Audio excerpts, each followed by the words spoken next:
Hi everyone. I've made a few videos recently on British politics because there's a lot going on. So rather than making a long video on all of this, I'm going to break it up a little bit. This video I'm going to be talking about what I would want the Conservatives to do to get my vote. Um, as a caveat, voting is something I do take very seriously. I always have. I think it's a right, and it's a right that we should fully use. Some countries, of course, have mandatory voting. I'm not sure I agree with that, but um, I think if you have a situation like that, you should give people the option to say none of the above if they genuinely feel that way. Although I think that response wouldn't really bring any. I mean, there'd be no policy there that wouldn't. If you feel disillusioned with the parties, which is understandable, you're not voting for anything. You know, I think there could be an option, for example, alternative or something like that. Um, so yeah, it's something I've always taken seriously. Um, but right now, I must admit I am quite disillusioned. I don't want to be. I don't want to be because I think that there are good people in politics. I do believe that. I believe there are people in politics for the right reasons, and I think that in both big parties. And I'm only going to be talking about the Tories and Labour here because they're really the only parties with a realistic chance of government. I can make a whole other video about our political system and maybe how some things need to change, but that's, I think, for another video. Working with the reality that only the Labour or Tories can really form a government for now. Um, that's what I'm looking at. There are things in both parties I like and support. I don't want to talk about that. Maybe I should. Maybe it's, a caveat. And I'll mention it. I'll mention it in both videos, but I'm focusing more on the contentions because they're things I think the parties need to do to improve. The good things that they're doing, I'm already aware of, like positions I agree with or things I think they're getting right. I think there's more they can do, in terms of the contentions that I've got. And I know this is a big ask. I know that the things I'm talking about are not going to change, at least not all of them. But in an ideal situation, this is what I think they should look at. Okay, so the Tories. There's basically four things. I think actually I just wrote this on my Facebook profile. So I'm kind of looking at that. Yeah, I think with the Tories, they have long had this reputation for being a party of the rich, by the rich, for the rich. Now, the main counter against that from conservative supporters is, well, what about the number of working class Tories? And at parliamentary level, there are some examples, some high profile examples. John Major, um, Margaret Thatcher herself was, of course, lower middle class. So it's not necessarily that conservative politicians are all blue bloods. I don't think that's true. Of course, there will be working class conservatives, and of course, there will be people, particularly in the famous red wall seats, that change their vote to Tory. Um, these are not rich people. There's many people that vote for the Tories. They're certainly not rich. They're not landowners. They're not business people. They're just ordinary people.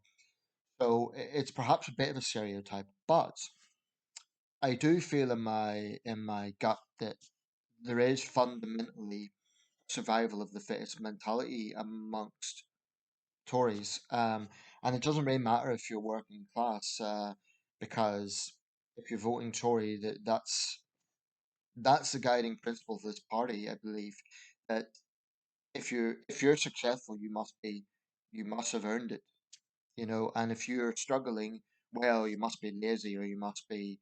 I think there is that mentality in Tory ranks. I'm sorry, but I do. They haven't done anything to prove otherwise, um, from what I can see. Now, I'll give you an example of this. During the last leadership debate, Liz Truss was talking about lowering corporation tax.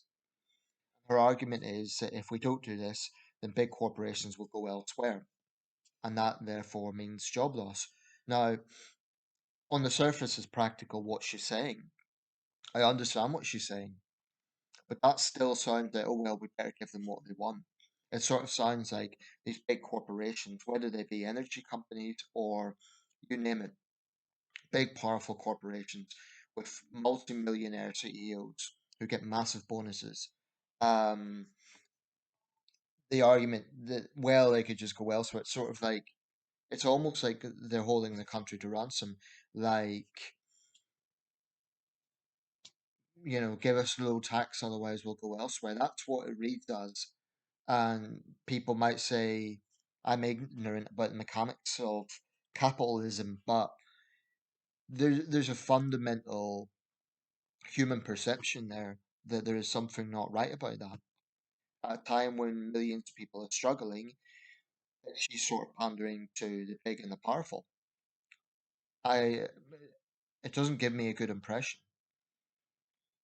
Um, I mean, if she had a bit more of a neutral stance, something like, well, we need to lower tax to attract investment. I'm going to take a hard line against these energy companies exploiting their customers. Things like that, I think there's more she could do. Sunak's no better. They're both I mean, Sunak wants to charge people tenner for missing appointments, and he's taking quite a hard line on this. I understand his argument. There are people who waste time, but there's also a lot of people, for no fault of their own, maybe have tried to call and cancel. So it sounds like a typical sort of Tory policy to scapegoat the little people. Um, whilst, there's definitely corruption going on at the top. I mean, the way some of these big companies behave, doing business in this country and not paying a penny in tax, things like that.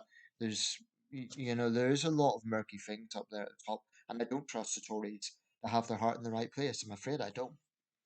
Um, that's a big one. If they could prove to me that, I mean, of course, I'll say we're on the side of ordinary, hardworking people, but I do believe that the Tories are a party that panders to the big and powerful. And I've seen nothing for them to prove otherwise. Um, I think they need to really prove that they're going to clean up politics. One of the automatic problems with either Liz Truss or Rishi Sunak is they're both closely tied to Boris Johnson. Sunak resigned at the last minute, and he's explained this was a point of principle. But why did it take him so long? It just looks a bit scheming.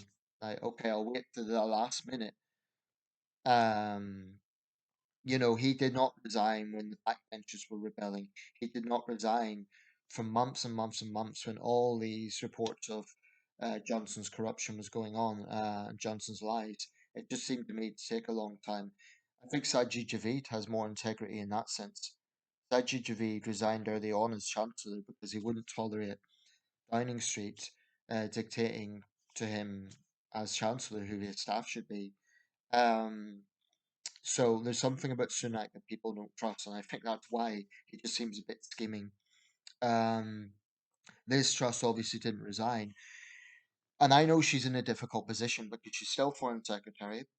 Um, Criticizing a boss wouldn't make things practical for the next month while she's serving under him, but I don't think Liz Truss fully grasps the anger the public feel. She keeps saying, "Oh, we made mistakes," and he acknowledges himself. She's very dismissive of the issue. I have to say, by the way, I think Kay Burley done a good job the other night on the Sky News debate, and I don't often commend Kay Burley because I think she's one of those gotcha style journalists. But to be fair to her, I think she handled this one well. I think she was tough but polite. I mean, she wasn't always interrupting. She wasn't. I think she done a good job in this particular debate. I mean, she put it to Truss about multimillionaire shareholders, and she was really putting her on the spot about that, which was good. Um, but yeah, I mean, Sunak's talking about targeting little people, and again, I derail cleaning up politics. I don't think Truss gets it. It's not good enough saying, "Oh, he made mistakes. Let's forgive him and move on." If that's the case, the student who's fined £10,000, is he going to be forgiven? Is he going to get his £10,000 back? For holding a party during lockdown. Um, I don't think Liz Truss understands the anger at those double standards, and I don't think a lot of the Tories understand this anger.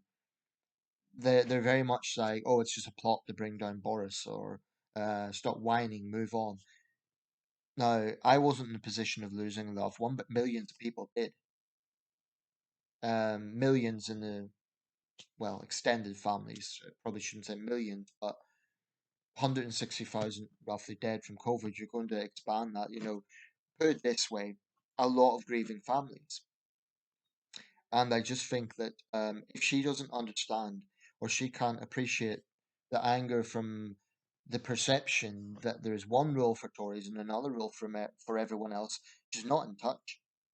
I want her to acknowledge that. Even Johnson acknowledged it, although I wouldn't. I think Johnson says anything that's convenient. Um, but I want this trust to say there will not be one rule for Tory MPs and another rule for everyone else. If I was at Hustings, I'd put her on the spot with that, because so far her attitude is being very dismissive. Now, Sunak has said he could no longer in good conscience go along with this, but Rishi Sunak himself was fined. So I think they both have a lot to do to prove that they're going to clean up politics. They should take a zero tolerance approach to any Tory MP breaking the law. I mean, of course, Labour MPs shouldn't be doing it either, but they're responsible for their own party. I think that they need to take a zero tolerance approach to this, because the public are fed up of the corruption in the cities, and Truss needs to stop defending Johnson, slavishly defending Johnson.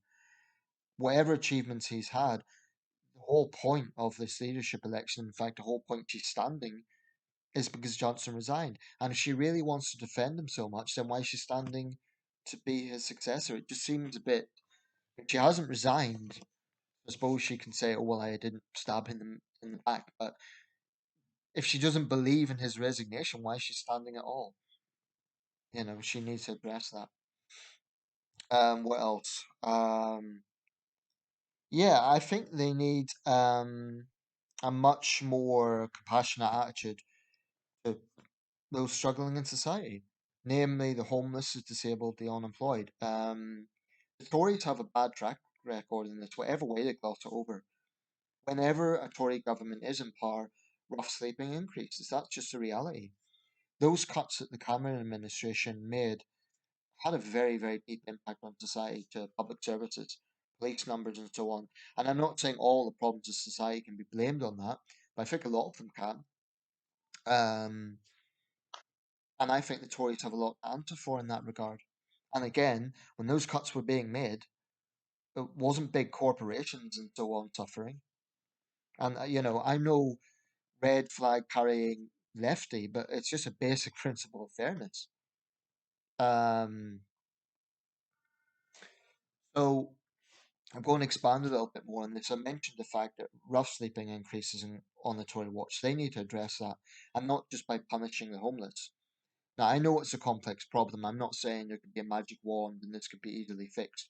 There's complex issues around dependency, there's complex issues around mental health. There needs to be a lot more support for mental health services, incidentally.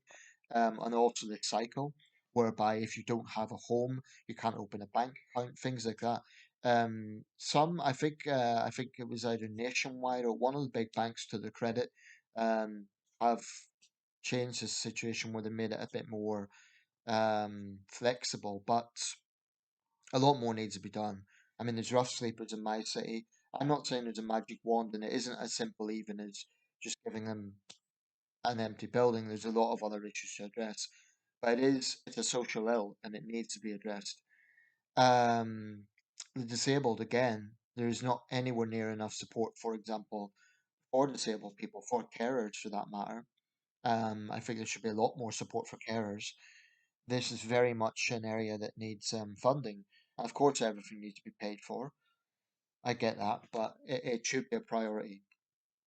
Um, and the unemployed, now I mentioned that because my experience with the DWP has not entirely been a good one.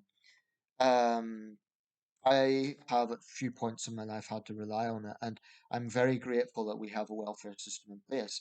I do feel that the Tories have always kind of tried to make this punitive, in the sense that it was a bit different during the pandemic, because the circumstances were different. But for example, they very, very much encourage the sanction culture at the DWP, whereby you get a situation where a claimant, through no fault of their own, let's say, for instance, they miss an appointment, but they might have missed an appointment because they have went to a job interview and they're sanctioned. They lose um, a fortnight's um, universal credit. Now, this has real implications. It causes profound anxiety and stress. Um, And I think it is wrong that you get an employee in a job centre who, at the tiniest whim, can just cut off someone's support. And often it is. I do think there needs to be vetting of some of the people who are employed by the DWP, quite frankly. I think some of them have a little bit of power and they just like to. And yeah, the other side of it is you get abusive claimants and people who do exploit the system. I've always acknowledged that. But I think again the Tories are very much, well, we need to discourage people from claiming and we need to helping people back into work. But my sister's an example of this. I don't think she'll mind me mentioning this. She has serious illnesses. She's registered disabled. She has debilitative medical conditions. Um, Now she signs on and she has interviews by phone. One of her interviews, she was waiting by, and with the condition she has, she's often suffers fatigue, and it's a real struggle. So she's waiting for this phone call, doesn't come through. They phone a few hours later, and they go through the session, but later she's accused of not turning up to the interview for no fault of her own. And of course, my mum writes a letter in her support and all the rest of it.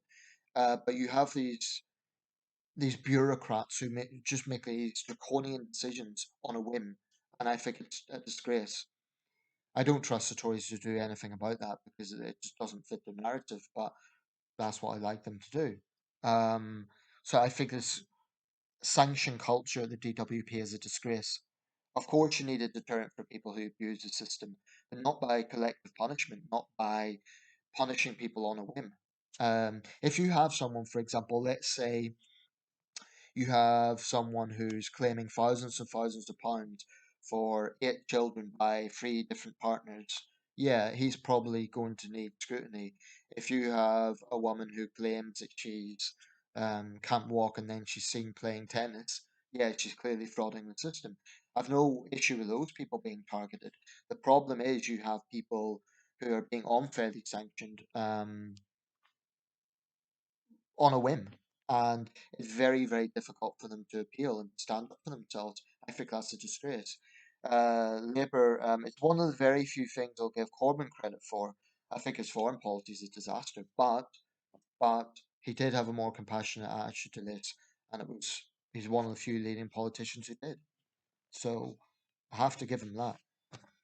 Um, Finally, for the Tories, I want them to vet their links to Russian oligarchs.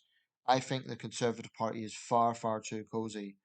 I mean, for all their tough talk on Ukraine and all their support to Ukraine, which is to be credited, um, the Tories have been taking millions from Russian oligarchs over the years, and they really vilified Corbyn for his appearances in RT and so on, which is what it is. But the Tories are not squeaky clean on this. They need to come clean about their links.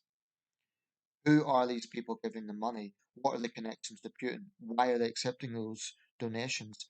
I think they need to seriously clean that up. I think Johnson needs to be questioned over what that meeting with Dmitry Lebedev was about. Um, I really think he needs to be questioned on that. It's not a trivial thing.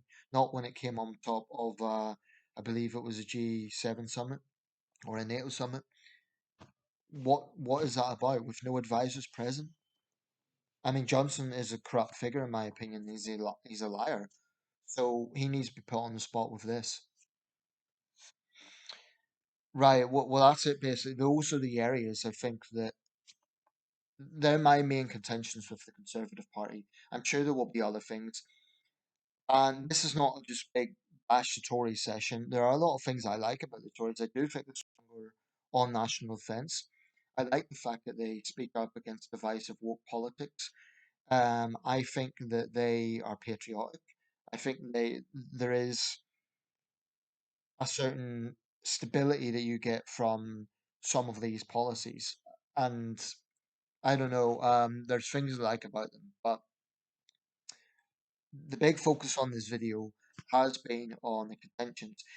If they could just reflect on some of these, I mean, nothing's going to change in the DWP. I don't expect the Tories to be more compassionate in those areas, but if at least Liz Truss, and my gut feeling is she's going to be the next Prime Minister, if she at least acknowledges the public anger about Johnson Sleaze. I mean, here's the thing: right now they're pitching to Tory members, and that's what they have to do to win. But they also have to be aware the rest of us are watching this, and it isn't 160,000 Tory members that will be deciding in the next general election. It's an electorate of millions, so they need to be very wary of that, and also subconsciously be thinking of the rest of us. Okay, I'll be making another one of these, by the way, on what I feel Labour needs to change. Thanks for watching.